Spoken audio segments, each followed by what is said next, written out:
दोस्तों, पार्ट 1 में हमने चाणक्य नीति अध्याय 7 तक अध्ययन किया था। आज हम टोटल 17 अध्याय तक संपूर्ण अध्ययन करने वाले हैं, तो अंतिम अध्याय तक जरूर बने रहे। चलिए तो शुरू करते हैं। चाणक्य नीति का 8वां अध्याय राजधर्म। राजा का मुख्य उद्देश्य अपनी प्रजा की भलाई सुनिश्चित करना होता है। उसे राज्य में शांति, समृद्धि और न्याय कायम रखना चाहिए।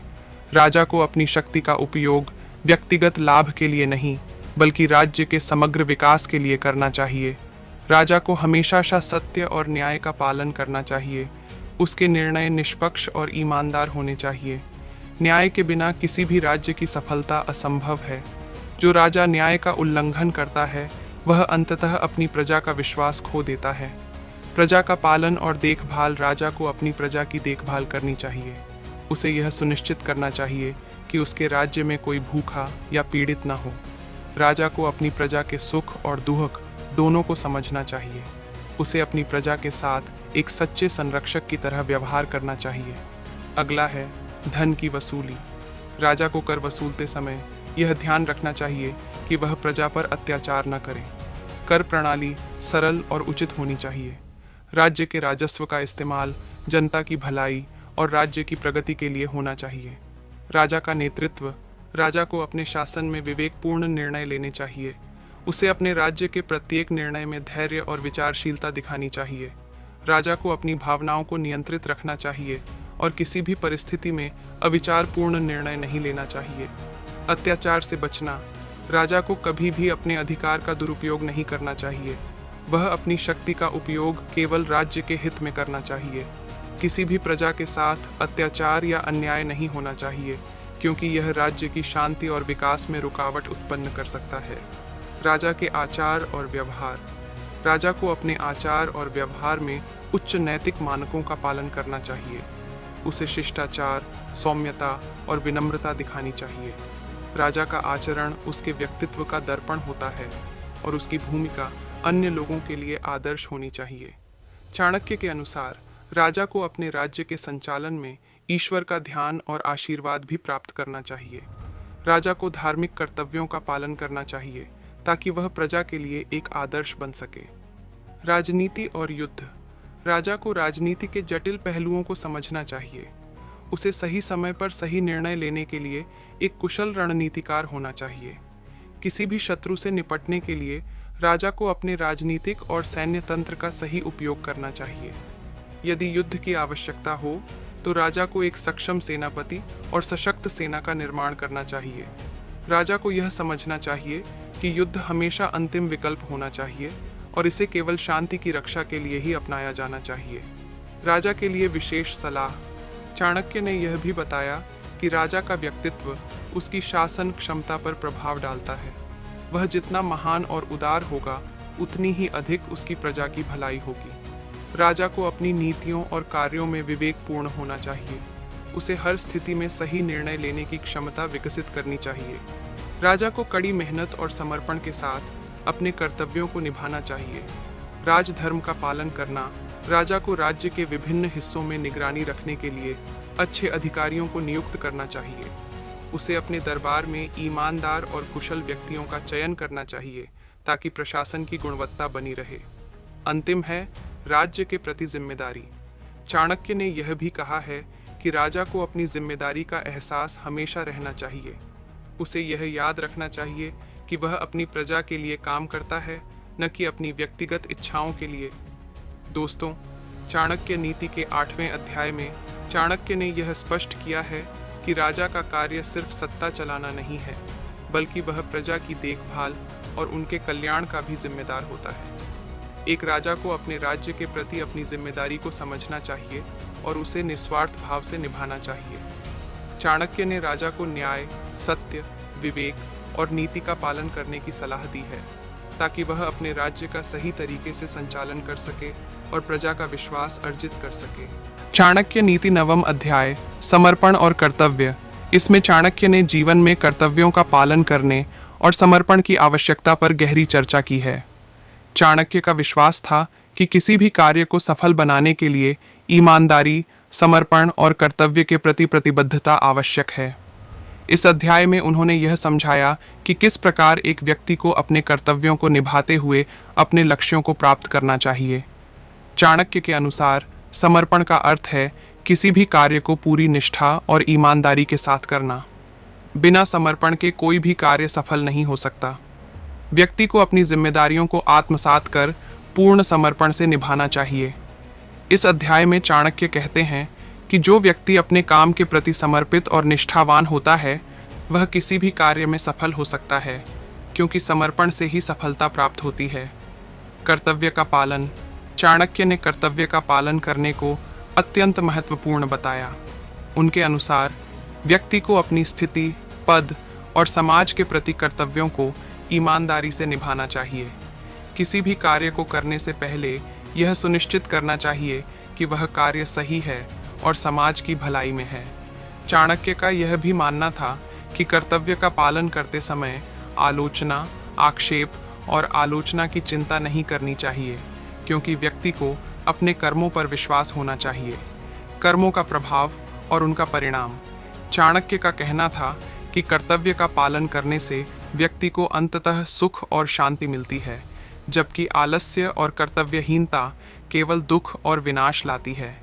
यदि कोई व्यक्ति अपने कर्तव्यों को पूरी तरह से निभाता है तो उसे कभी भी हार का सामना नहीं करना पड़ता। सफलता के लिए समर्पण और कर्तव्य। सफलता के लिए कर्तव्य का पालन और समर्पण बेहद आवश्यक है। चाणक्य ने उदाहरण के रूप में यह बताया कि महान नेता, राजा या ज्ञानी लोग अपने कर्तव्यों का पालन करने में समर्पित रहते थे और किसी भी कार्य में वे अपनी पूरी मेहनत और लगन से लगे रहते थे। चाणक्य ने यह भी बताया कि व्यक्ति को न केवल व्यक्तिगत कर्तव्यों का पालन करना चाहिए, बल्कि समाज और राष्ट्र के प्रति भी अपनी नैतिक जिम्मेदारियों का पालन करना चाहिए। जब समाज और राष्ट्र का भला होगा, तभी व्यक्ति की आत्मिक शांति और सफलता संभव है। कर्तव्य निभाने का तरीका। कर्तव्य निभाने में एकाग्रता और निरंतरता की आवश्यकता होती है। अगर हम अपने कर्तव्य को ईमानदारी से निभाते हैं तो चाहे परिस्थितियां कैसी भी हों, सफलता अवश्य प्राप्त होती है। व्यक्ति को अपनी आत्म प्रतिबद्धता बनाए रखना चाहिए और हर कार्य में एक नैतिक दिशा को ध्यान में रखना चाहिए। कठिनाइयों के बावजूद कर्तव्य पालन। चाणक्य ने यह भी बताया कि जीवन में कठिनाइयां और समस्याएं आ सकती हैं, लेकिन इन्हें पार करने के लिए कर्तव्य के प्रति समर्पण और ईमानदारी सबसे महत्वपूर्ण है। जो व्यक्ति अपने कर्तव्य से पीछे हटता है वह जीवन में न केवल असफल रहता है, बल्कि उसका समाज में भी स्थान नहीं होता। दोस्तों, चाणक्य का यह 9वां अध्याय हमें यह सिखाता है कि जीवन में किसी भी कार्य को करने के लिए समर्पण और कर्तव्य का पालन आवश्यक है। बिना समर्पण और कर्तव्य के कोई भी व्यक्ति अपने उद्देश्य को हासिल नहीं कर सकता। इस अध्याय के माध्यम से चाणक्य ने यह संदेश दिया है कि अगर हम अपने कर्मों को पूरी ईमानदारी से करेंगे तो हमें सफलता जरूर मिलेगी। जीवन में चाहे कोई भी संकट हो, व्यक्ति को अपने कर्तव्यों को निभाने से कभी पीछे नहीं हटना चाहिए। समर्पण और कर्तव्य के साथ काम करें, अपनी जिम्मेदारियों को समझें और उन्हें ईमानदारी से निभाएं। सफलता के लिए कर्तव्य और समर्पण का संतुलन जरूरी है। जीवन में अपनी जिम्मेदारियों को निभाकर ही श्रेष्ठता प्राप्त की जा सकती है। यह अध्याय हमें यह शिक्षा देता है कि जीवन में सफलता पाने के लिए किसी भी प्रकार के समर्पण और कर्तव्य का पालन करना अत्यंत आवश्यक है। चाणक्य का 10वां अध्याय, शिक्षा का महत्व। चाणक्य ने इस अध्याय में शिक्षा की महत्ता, उसके लाभ और शिक्षा प्राप्त करने के तरीकों के बारे में बताया है। इस अध्याय में शिक्षा की अहमियत को विस्तार से समझाया गया है ताकि व्यक्ति अपने जीवन को सही दिशा दे सके। चाणक्य ने शिक्षा को सबसे बड़ी संपत्ति बताया है। यह न किसी चोर द्वारा चुराई जा सकती है और न ही इसे कोई नुकसान पहुंचा सकता है। शिक्षा एक ऐसी पूंजी है जो हमेशा आपके साथ रहती है। इसके अलावा शिक्षा एक व्यक्ति के व्यक्तित्व को बेहतर बनाती है और उसे समाज में सम्मान प्राप्त करने का मौका देती है। शिक्षा से जीवन में उत्थान। चाणक्य ने कहा कि शिक्षा से ही व्यक्ति अपने जीवन को सुधार सकता है और उसे सफलता प्राप्त करने के रास्ते मिलते हैं।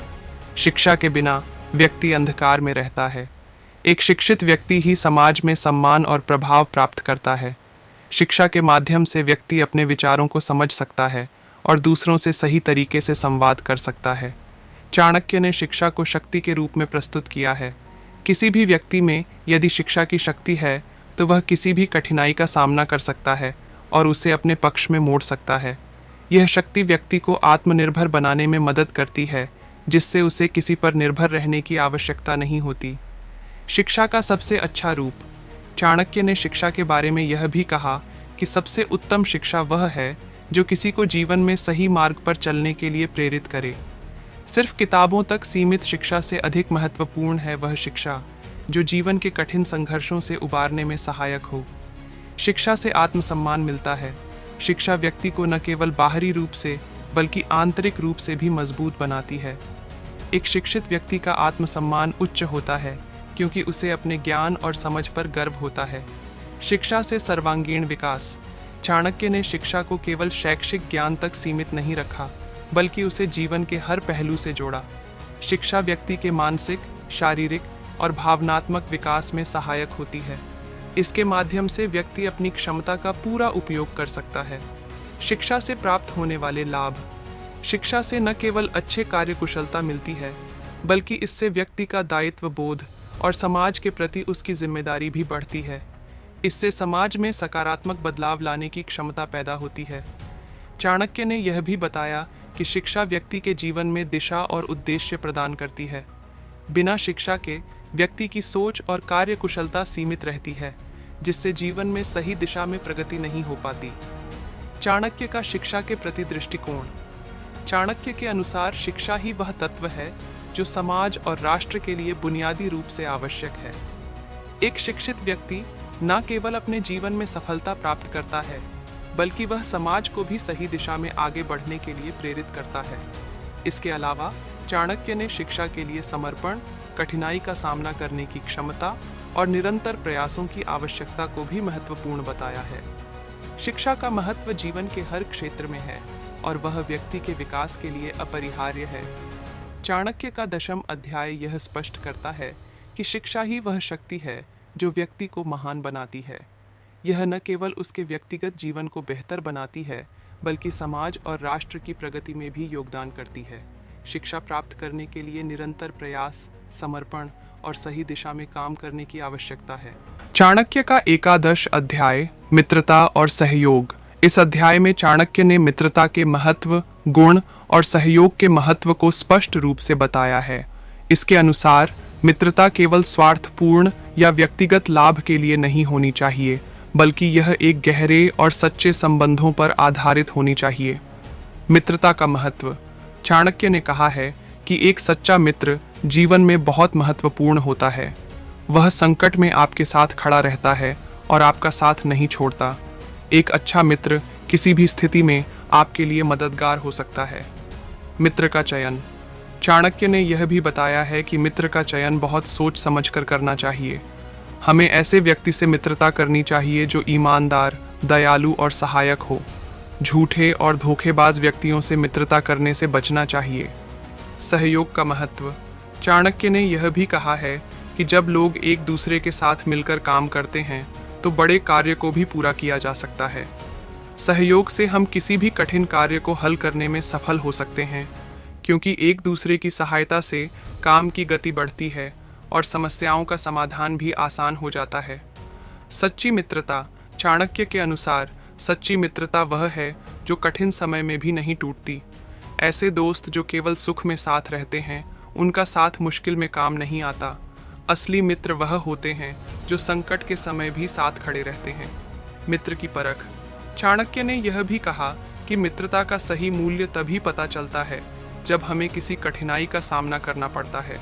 मुश्किल समय में जो आपका साथ निभाता है वही सच्चा मित्र होता है। दोस्तों, चाणक्य के 11वां अध्याय का संदेश यह है कि मित्रता और सहयोग का महत्व जीवन में बहुत अधिक है। सच्चे मित्र और सहयोगी जीवन में सफलता और खुशहाली लाते हैं, जबकि गलत चयन से नुकसान भी हो सकता है।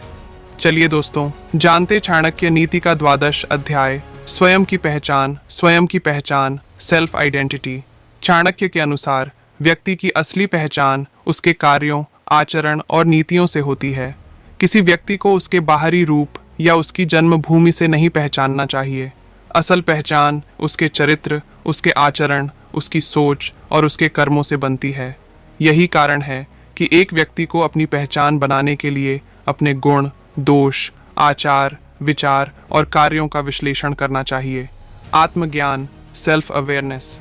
चाणक्य ने हमेशा आत्मज्ञान की महत्वता को बताया है। वे कहते हैं कि अगर एक व्यक्ति खुद को नहीं जानता तो वह दूसरों से सही मार्गदर्शन प्राप्त नहीं कर सकता। व्यक्ति को यह जानना चाहिए कि वह क्या चाहता है, उसकी क्षमता क्या है और उसकी सीमाएं क्या हैं। यदि वह खुद को समझेगा तो उसे सही निर्णय लेने में सहायता मिलेगी। स्वाभिमान, सेल्फ रिस्पेक्ट। स्वाभिमान का मतलब सिर्फ अपनी इज्जत करना नहीं है, बल्कि यह समझना है कि किसी भी परिस्थिति में खुद की गरिमा को बनाए रखना महत्वपूर्ण है। व्यक्ति को अपनी पहचान और आत्मसम्मान को हमेशा बनाए रखना चाहिए। स्वाभिमान से ही वह अपने कार्यों में सफलता प्राप्त कर सकता है और समाज में अपनी एक विशिष्ट पहचान बना सकता है। दूसरों से तुलना, कंपैरिजन विद अदर्स। चाणक्य के अनुसार हमें अपनी पहचान को दूसरों से तुलना करने के बजाय अपने आप से तुलना करनी चाहिए। जब हम दूसरों से अपनी तुलना करते हैं तो हम खुद को दबा देते हैं और अपने वास्तविक गुणों को नज़रअंदाज कर देते हैं। चाणक्य यह मानते हैं कि हर व्यक्ति की अपनी अलग परिस्थितियाँ और जीवन का उद्देश्य होता है। इसलिए हमें अपनी क्षमताओं को पहचानना चाहिए और उन्हीं के आधार पर आगे बढ़ना चाहिए। सच्ची पहचान की खोज, the search for true identity. Chanakya का मानना था कि व्यक्ति को अपनी असली पहचान समय के साथ और अनुभवों के माध्यम से मिलती है। इसके लिए व्यक्ति को खुद के साथ ईमानदार रहना होगा। जब वह खुद को समझेगा तभी वह अपने जीवन के उद्देश्य को सही ढंग से पहचान सकेगा और उसे प्राप्त करने की दिशा में सही कदम उठा सकेगा। कर्म और पहचान, एक्शंस एंड आइडेंटिटी। चाणक्य के अनुसार हमारा व्यक्तित्व हमारे कार्यों और कर्मों से बनता है। अगर हम अच्छा कार्य करेंगे तो हमारी पहचान भी सकारात्मक होगी।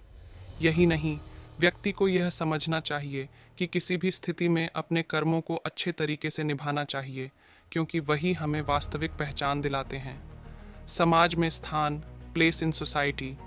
व्यक्ति की पहचान केवल उसके कार्यों और आचरण से बनती है, न कि समाज में उसकी उच्चता या नीचता से। किसी का जन्म, उसकी जाति या उसका धन उसकी असली पहचान नहीं हो सकते। एक व्यक्ति को अपने कार्यों और उसकी सोच के आधार पर सम्मान और स्थान मिलता है। समाज में प्रतिष्ठा बनाने के लिए ईमानदारी, सत्यनिष्ठा और कर्तव्यपरायणता सबसे महत्वपूर्ण है। चाणक्य ने इस अध्याय में एक उदाहरण दिया है कि कैसे एक व्यक्ति को अपनी असली पहचान को समझने की आवश्यकता है। जैसे एक महल में कई प्रकार के गहने होते हैं, लेकिन अगर उन गहनों की चमक न हो तो वे किसी काम के नहीं होते। उसी प्रकार एक व्यक्ति को अपने अंदर के गुणों को पहचानने की ज़रूरत है ताकि उसकी असली पहचान चमक सके और वह समाज में अपनी महत्वपूर्ण भूमिका निभा सके।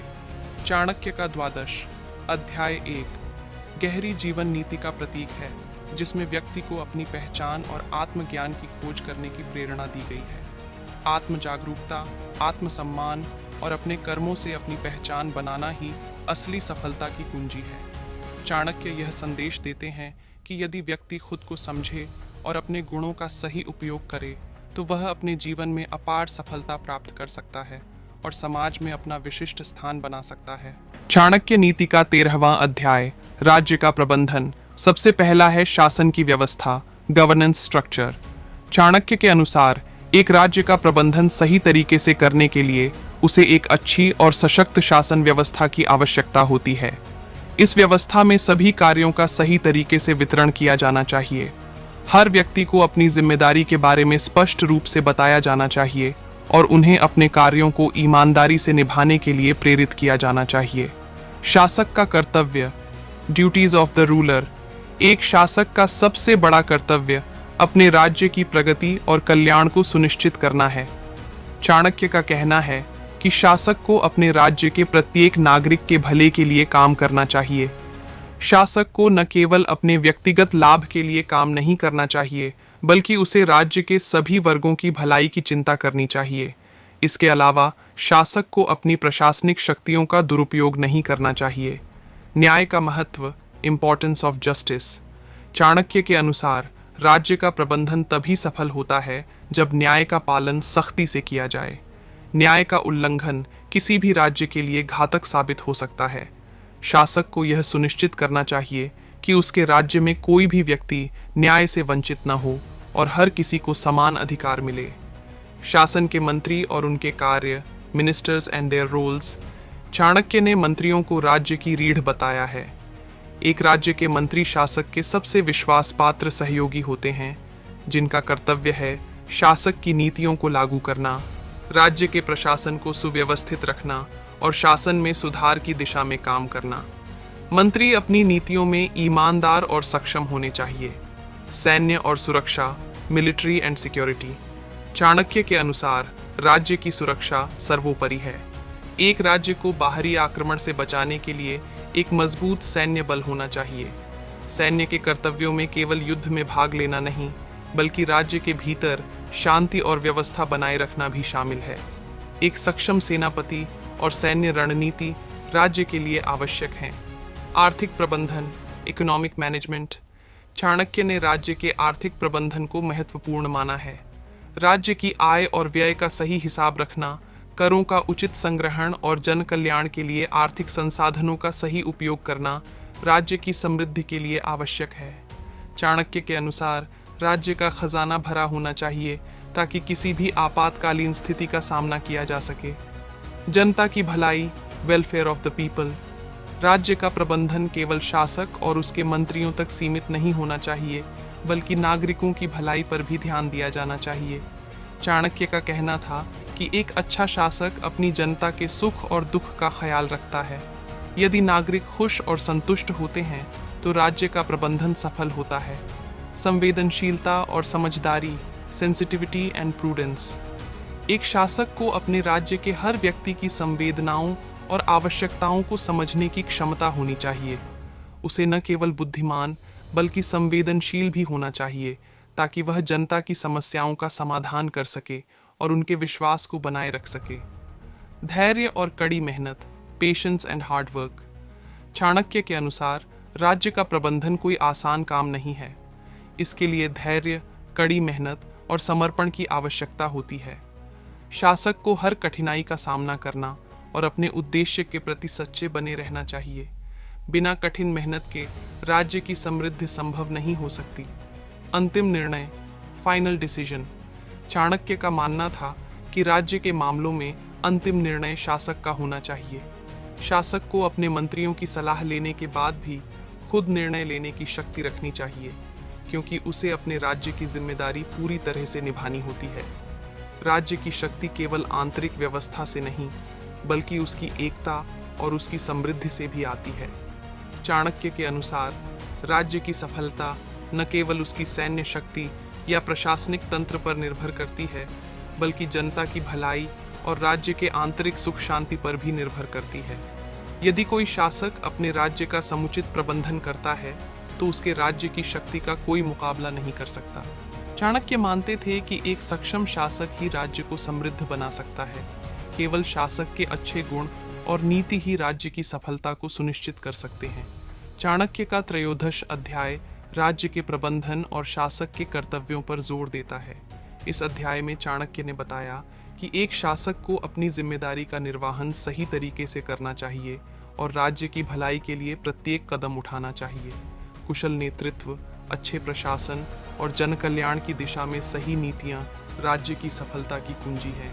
राज्य का प्रबंधन केवल सैन्य या धन से नहीं, बल्कि नीति, प्रशासनिक दक्षता, न्याय और जनता के कल्याण से होता है। चाणक्य नीति का 14वां अध्याय, व्यापार और मुनाफा। व्यापार का उद्देश्य। चाणक्य के अनुसार व्यापार का मुख्य उद्देश्य लाभ अर्जित करना होता है। यदि व्यापारी को मुनाफा नहीं हो रहा है तो वह अपने व्यापार में सुधार करें और उसे बढ़ाने के उपाय करें। समान सोच वाले साथी। व्यापार में साझेदारी करने के लिए हमेशा उस व्यक्ति को चुनें जिसका सोच और उद्देश्य आपके समान हो। इससे काम में सहजता और सफलता अधिक प्राप्त होती है। विपरीत समय में सावधानी। विपरीत परिस्थितियों में अपने व्यापार को बहुत अधिक बढ़ाने की कोशिश नहीं करनी चाहिए। चाणक्य का मानना है कि ऐसी स्थितियों में थोड़ा सा नुकसान उठाकर व्यापार को सुरक्षित करना अधिक समझदारी है। सप्लाई और डिमांड का ध्यान रखें। व्यापार में सफलता के लिए हमेशा बाजार की सप्लाई और डिमांड का ध्यान रखें। व्यापार में एक अच्छा मूल्य और गुणवत्ता महत्वपूर्ण होती है। अर्थव्यवस्था और संचित धन।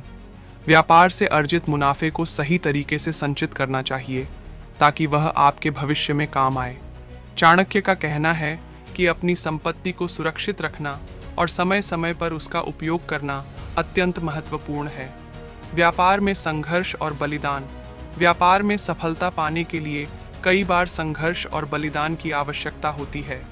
मेहनत और समझदारी से व्यापार को बढ़ाना चाहिए, न कि जल्दबाजी में किसी भी निर्णय को लेना चाहिए।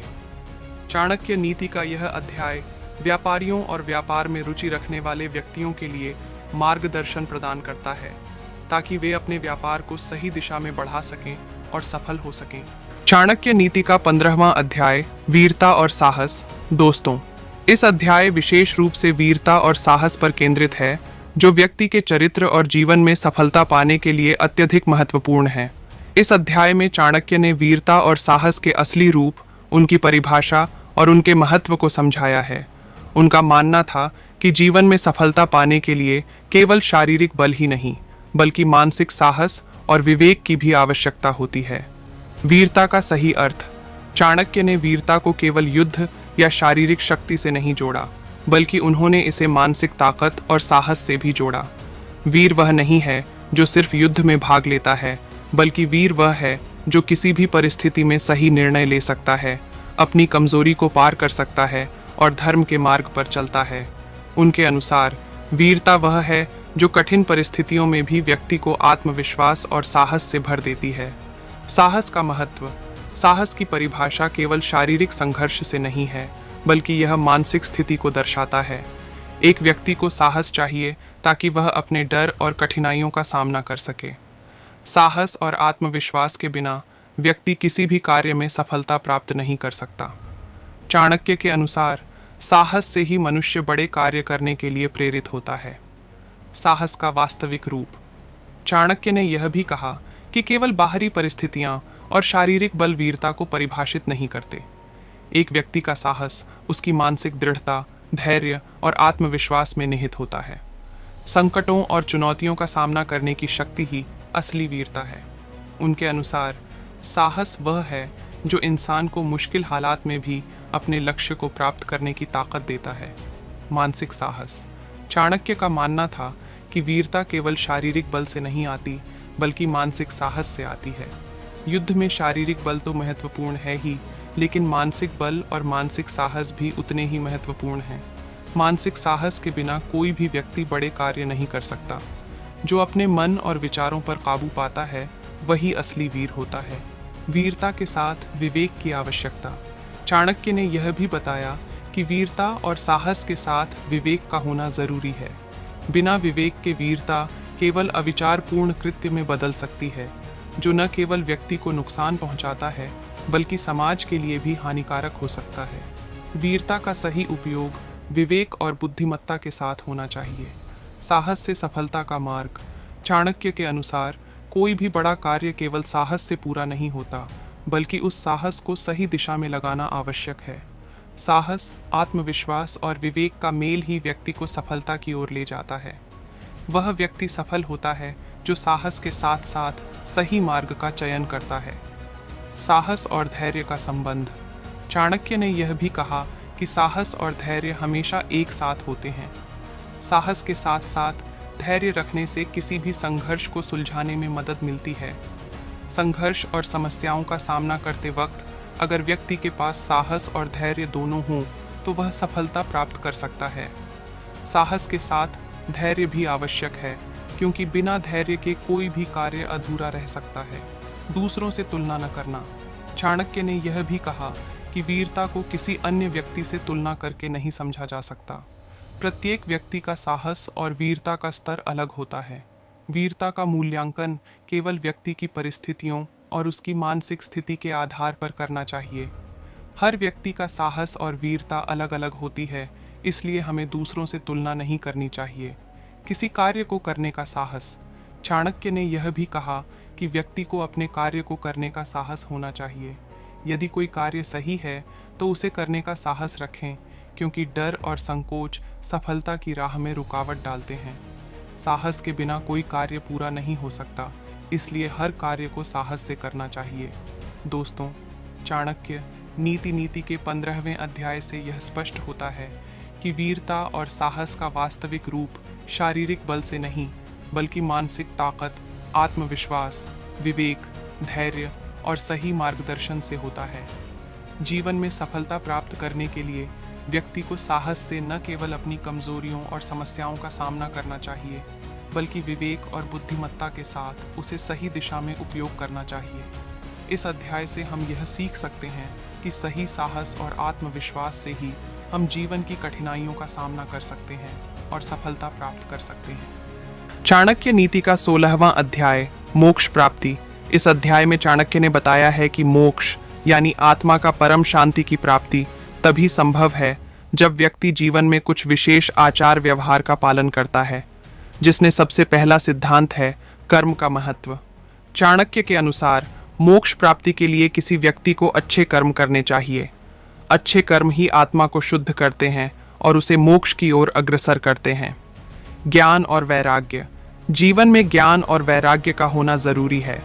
जब व्यक्ति संसार की आसक्तियों से दूर हो जाता है और शुद्ध ज्ञान को प्राप्त करता है, तब वह मोक्ष की ओर बढ़ता है। सत्संग का महत्व। अच्छे और ज्ञानवान व्यक्तियों का संग करना मोक्ष की प्राप्ति में सहायक होता है। चाणक्य का कहना है कि ऐसे व्यक्तियों से जुड़े रहने से आत्मा को शुद्धि मिलती है। ईश्वर की उपासना। मोक्ष प्राप्ति के लिए ईश्वर की भक्ति और साधना का भी बड़ा महत्व है। चाणक्य के अनुसार जो व्यक्ति ईश्वर में आस्था रखता है वह मोक्ष प्राप्त कर सकता है।